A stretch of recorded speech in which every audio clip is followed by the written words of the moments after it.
बिस्मिल्लाहिर्रहमानिर्रहीम, बिस्मिल्लाहिर्रहमानिर्रहीम। आज की प्रेस कॉन्फ्रेंस के बुनियादी तौर पर दो टॉपिक्स हैं। एक तो जो इम्पोर्टेड हुकूमत के प्राइम मिनिस्टर शहबाज शरीफ साहब और उनकी हुकूमत ने महंगाई का तूफान बदतमीज़ी इस वक्त पाकिस्तान में गर्म हो है, कुछ उसके हवाले से आपके सामने बात करनी है। और दूसरा इशू जो सबसे इम्पोर्टेंट है इन दो इशूज़ में, पिछले 2-3 दिन से एक बड़ा माहौल बनाया जा रहा है हुकूमत की तरफ से और हुकूमत के पेरोल के ऊपर जो तज्जिया निगार या कुछ मीडिया के अंदर उनके कंपोनेंट्स हैं कि जनाब इमरान खान साहब के खिलाफ बगावत का केस वो कायम किया जाएगा। क्यों कि इमरान खान साहब ने जनाब फला इंटरव्यू के अंदर फला बातें की। मैं इन दो इशूज़ के ऊपर आपके सामने कुछ चीज़ें रखना चाहूँगा। पहली बात तो ये है कि सारी दुनिया जानती है कि पाकिस्तान तहरीक इंसाफ की हुकूमत ने 3.5 साल की हुकूमत के अंदर पाकिस्तान की इकॉनमी को, पाकिस्तान की मईशत को जो मजबूत बुनियादों पे कायम किया था, उसकी वजह से आज से 3 महीने पहले इमरान खान साहब ने ये ऐलान किया था कि हम 30 जून तक पेट्रोलियम मसनूआत में इजाफा नहीं करेंगे, क्योंकि पेट्रोलियम मसनूआत के अंदर जो इजाफा होता है उसका डायरेक्ट इम्पेक्ट बच्चों के दूध से लेके, बूढ़ों के बुढ़ापे से लेके, जवानों की जवानी से लेके, गरीब की रेड़ी से लेके, अमीर की जनाब आड़त से लेके हर चीज़ के ऊपर असरअंदाज होता है। वो क्यों कहा था और वो क्यों किया था, उसकी बुनियादी वजह ये थी कि पाकिस्तान की इकॉनमी स्टेबल थी। मैं मोटी 3-4 चीज़ें आपके सामने रख देता हूँ। पिछले साल 2021-22 के हवाले से IMF ने, वर्ल्ड बैंक ने, एशियन डेवलपमेंट बैंक ने, पाकिस्तान के फाइनेंस डिपार्टमेंट ने और फाइनेंस मिनिस्ट्री ने और पाकिस्तान के स्टेट बैंक ऑफ पाकिस्तान ने ये तखमीना लगाया था, ये अंदाज़ा लगाया था कि पाकिस्तान का GDP ग्रोथ रेट 2021-22 का 4.5 से ऊपर नहीं जाएगा। लेकिन सारी दुनिया ने देखा, आज से 15 दिन पहले नेशनल अकाउंट्स कमेटी, जिसको चेयर वजीर आजम पाकिस्तान करता है, उसकी मीटिंग हुई। उस पर शहबाज शरीफ साहब को नेशनल अकाउंट्स कमेटी के जो मेंबर, जिसमें स्टेट बैंक का चेयरमैन भी है, FBR का चेयरमैन भी है, SCCP का चेयरमैन भी है, आपके जितने फाइनेंशियल अदारे हैं उनके हेड भी हैं, उन्होंने रिपोर्ट दी कि जनाब पाकिस्तान की GDP ग्रोथ रेट 2021-22 की 5.97 है। शहबाज शरीफ साहब की आंखें खुल गई। फिर उन्होंने बताया कि जनाब पाकिस्तान की एक्सपोर्ट इस फाइनेंशियल ईयर के अंदर 29% बढ़ी है। फिर उन्होंने बताया कि पाकिस्तान की फॉरेन रेमिटेंस पिछले 25 साल की हिस्ट्री में पहली दफा जनाब आपकी 32 अरब डॉलर तक गई है। उन्होंने बताया कि हमने अंदाजा लगाया था कि 2021-22 में पाकिस्तान की इकॉनमी का जो हुजम है वो 292 अरब डॉलर रहेगा। लेकिन शहबाज शरीफ साहब, नेशनल अकाउंट्स कमेटी ने उनको ये बताया कि शहबाज शरीफ साहब, वजीर आजम पाकिस्तान साहब, इस वक्त पाकिस्तान की इकॉनमी का हुजम 383 अरब डॉलर हो चुका है। तो आंखें खुल गई। उन्होंने कहा वाकईतन? उन्होंने कहा नहीं जनाब, ये बिल्कुल ठीक है, आपको फैक्ट फिगर्स दे रहे हैं। फिर उसके बाद उन्हें ये बताया गया कि पाकिस्तान का जो करंट अकाउंट खसारा इमरान खान साहब की हुकूमत आने से पहले 2 अरब से 3 अरब डॉलर माहाना था, जो कम होकर इस वक्त 600 मिलियन डॉलर माहाना हो चुका है। अब ये सारी चीजें देखने के बाद और फिर और बड़ी इंपॉर्टेंट चीजें बताई इसी नेशनल अकाउंट्स कमेटी ने 15 दिन पहले। ऑन रिकॉर्ड बात कर रहा हूं, ये मैं अपनी तरफ से बना के बातें नहीं कर रहा, ये अखबारात के अंदर भी कोड हुई है, ये टीवी चैनल्स के अंदर भी कोड हुई है, ये वजीर आजम हाउस और नेशनल अकाउंट्स कमेटी के जो ऑफिशियल जो रिकॉर्ड रखा जाता है उसके अंदर मौजूद है। उन्हें बताया गया कि एग्रीकल्चर ग्रोथ रेट पिछले 10 सालों में सबसे बेहतरीन 4.4%, इंडस्ट्रियल ग्रोथ रेट पिछले 10 सालों में सबसे बेहतरीन 7.2%। उन्हें बताया गया large scale manufacturing growth rate पिछले 10 सालों में सबसे बेहतरीन 10.5%। जनाब ये सारी चीजें सुनने के बाद शहबाज शरीफ साहब की तो अकल भी दंग रह गई और उनके होश भी ठिकाने आ गए। अब ये सारे वो हालात थे। फिर सबसे इंपॉर्टेंट चीज, 3,500 अरब रुपए का से ज्यादा आज तक पाकिस्तान में कभी टैक्स कलेक्शन नहीं हुई, टैक्स रेवेन्यू कलेक्ट नहीं हुआ। हमारे इस फाइनेंशियल दौर के अंदर 2021-22 इसके 11 महीनों में 5,380 अरब रुपए हो चुके हैं, और जो जून का महीना शामिल करना है, इनकी अपनी रिपोर्ट ये बता रही है, आज से 3 दिन पहले टीवी चैनल्स में चल रही थी कि 5,800 अरब रुपया वो इस फाइनेंशियल ईयर का होगा। हमने टारगेट रखा था 6,500 अरब का, और अगर हमारी हुकूमत और इमरान खान साहब की हुकूमत रहती तो ये 6,500 अरब पाकिस्तान की तारीख में पहली दफा डबल, कहाँ 3,500 पिछला हाईएस्ट होता था और कहाँ ये 6,000 6,500। ये वो हमारी इकोनॉमी की सूरत हाल थी जिसकी वजह से इमरान खान साहब ने 450 अरब रुपया सब्सिडी दी थी पेट्रोलियम मसनूआत में, तब जाके आवाम के लिए ये सारा रिलीफ आया था। लेकिन मैं अफसोस से कहूँगा कि शहबाज शरीफ साहब की सारी सलाहियत, शहबाज शरीफ साहब की सारी वो झूठा प्रोपेगेंडा जो पिछले 30 साल से अरबों रुपए लगा के, और पिछले 10 सालों में जो इनकी हुकूमत थी पंजाब में 50 अरब रुपया लगाकर पूरी पाकिस्तानी कौम को ये समझाया गया, बतलाया गया, उनके जहनों में डाला गया कि जनाब शहबाज शरीफ से बेहतरीन एडमिनिस्ट्रेटर कोई नहीं, शहबाज शरीफ से बेहतरीन पंजाब स्पीड कोई नहीं, शहबाज शरीफ की मर्जी से कोई मच्छर पर नहीं मार सकता, शहबाज शरीफ की मर्जी से कोई मक्खी पर नहीं मार सकती, शहबाज शरीफ से बेहतरीन जनाब कोई मैनेजर नहीं है। ये एड्स के जरिए से 50-52 अरब रुपए के हमें ये बताया गया। लेकिन हाय, ये तूने क्या किया, मुझको भी फाश कर दिया। मैं ही तो एक राज था सीनाए कायनात में। इस 2 महीने की प्राइम मिनिस्टरशिप ने उस झूठे प्रोपेगेंडे, उस फेक प्रोपेगेंडे, उस सूडो प्रोपेगेंडे, उस 2 नंबर प्रोपेगेंडे को बिल्कुल फ्लॉप करके रख दिया, और शहबाज शरीफ की इंतजामी सलाहियतें और कायदाना सलाहियतों को छुस फुस और ठुस करके रख दिया। और इन 2 महीनों के अंदर जो पाकिस्तान की सूरत हाल है वो आपके सामने है।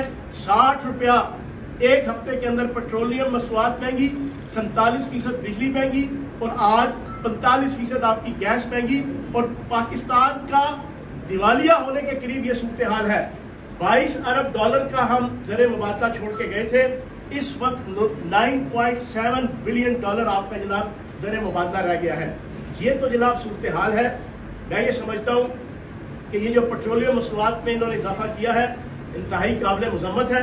चाहिए ये था कि ये अपनी बेहतरीन फिजिकल और मॉनेटरी पॉलिसीज के जरिए से ये फंड इकट्ठा करते, जो मैंने आपके सामने अभी 8-10 मिनट पूरी पाकिस्तानी कौम के सामने डिटेल रखी कि इमरान खान साहब की और पीटीआई की हुकूमत ने किस तरीके से ये सारे अरबों, कई हजार अरब इकट्ठे करके जो है वो ये फैसिलिटेट किया था आवाम को।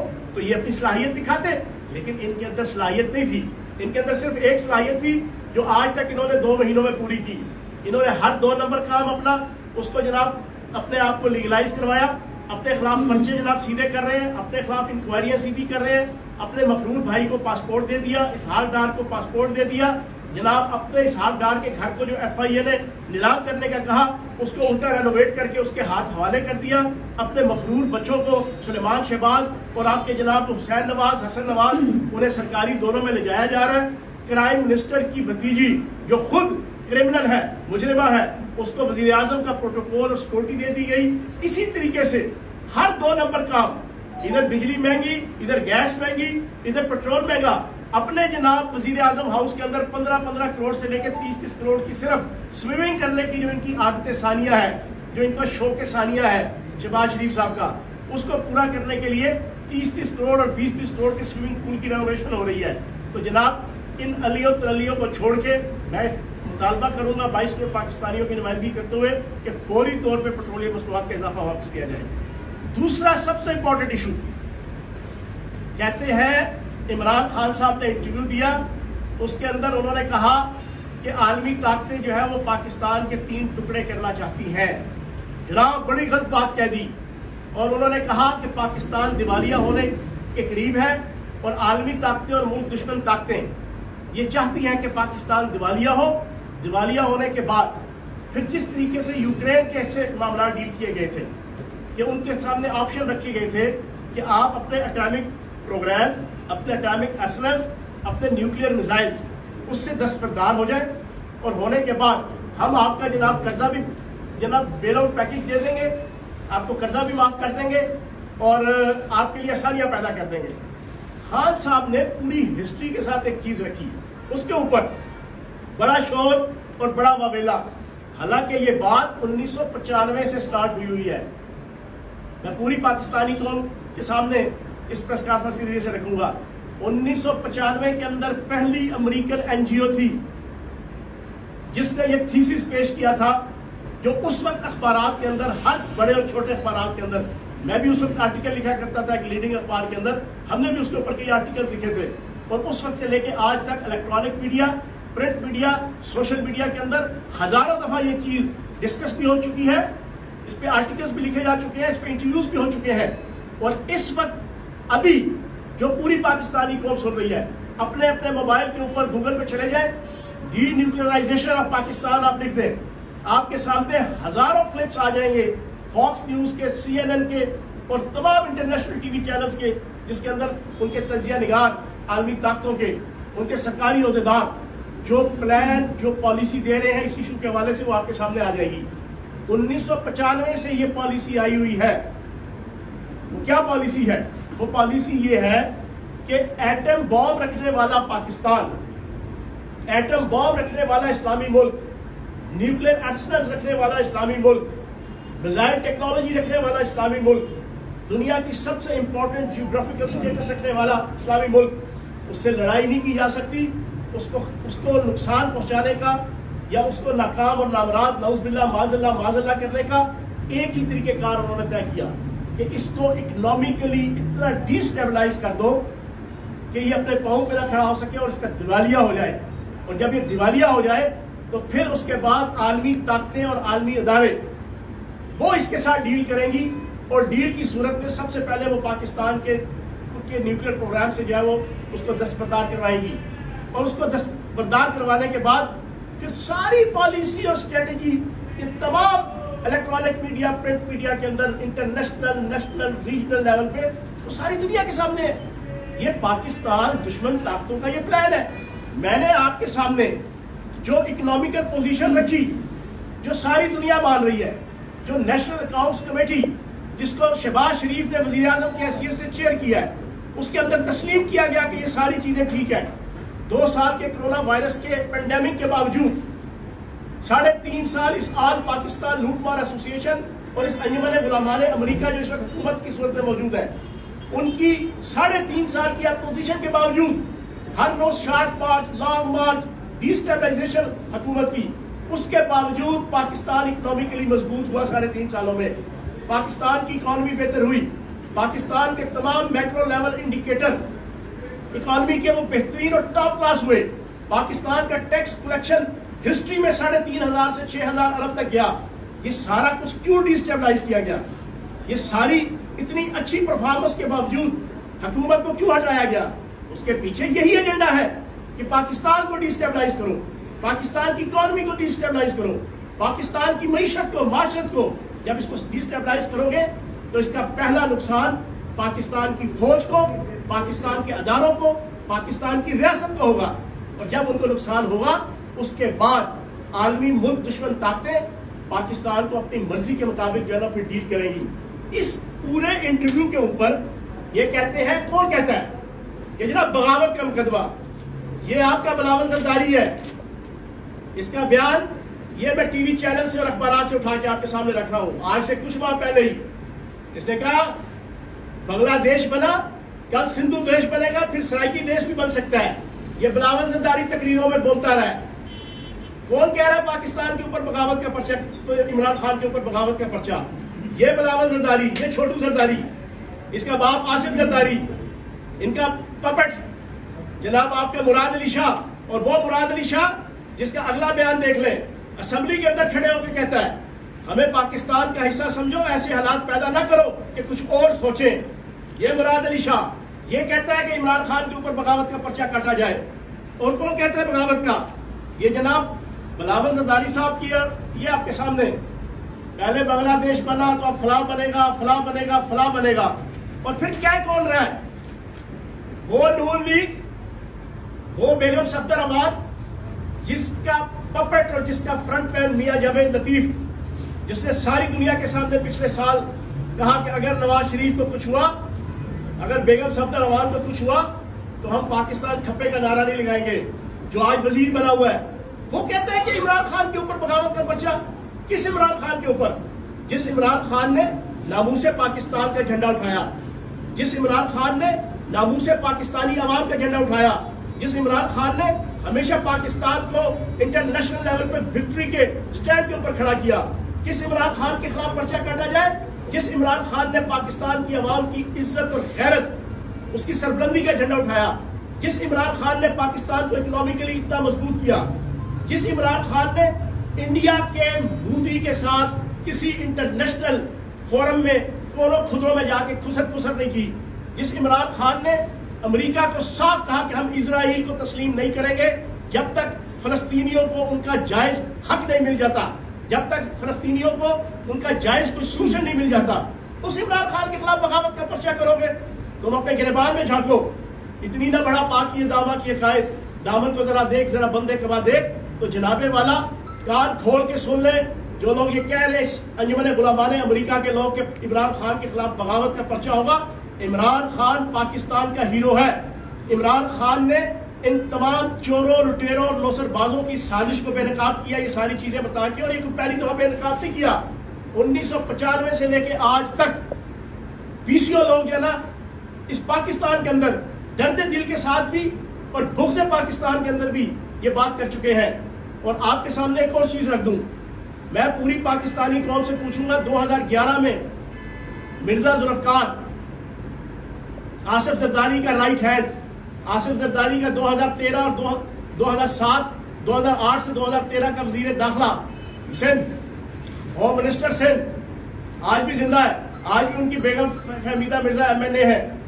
اگر نہیں یاد، کیونکہ ہماری بڑی شارٹ میموری ہوتی ہے، میں دوبارہ یاد دلا دیتا ہوں۔ آج اس پریس کانفرنس کے ذریعے سے تذکیر کے طور پہ بتا رہا ہوں، سارے گوگل میں چلے جائیں، اس کی پریس کانفرنس قرآن پاک سر پہ رکھ کے 3 گھنٹے اس نے پریس کانفرنس کی تھی، 3 گھنٹے۔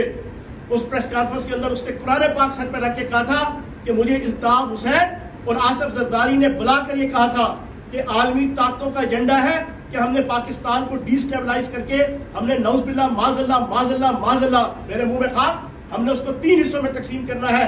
تو جناب ہم ان کے ایجنڈے کے راستے میں رکاوٹ نہیں بنیں گے، تم بھی اس کے مطابق کہو۔ قرآن سر پہ رکھ کے کہا تھا اس نے، مرزا ذوالفقار نے۔ تو جناب والا تم لوگ جو ڈرٹی پالیٹکس یہاں پہ کر رہے ہو نا، آج بڑے محب وطن اور بڑے سادھو بن کے اور نمازی اور حاجی بن کے عمران خان کو کٹہرے میں لانے کی جو باتیں کر رہے ہو، تو آپ اپنی اوقات میں آؤ۔ پاکستان کی 90% عوام عمران خان کی جذبہ حب الوطنی، عمران خان کی جذبہ ناموس رسالت، عمران خان کی جذبہ حب عوام اس کے ساتھ اس طرح جڑی ہوئی ہے، اس طرح۔ اور انشاءاللہ سب کو پتہ ہے کہ یہاں پہ محب وطن کون ہے، بھکاری کون ہے، غلام کون ہے، غدار کون ہے، اور غیروں کے چرنوں پہ بیٹھنے والا کون ہے، وہ پوری پاکستانی قوم جانتی ہے۔ سر میرا آپ سے یہ سوال ہے کہ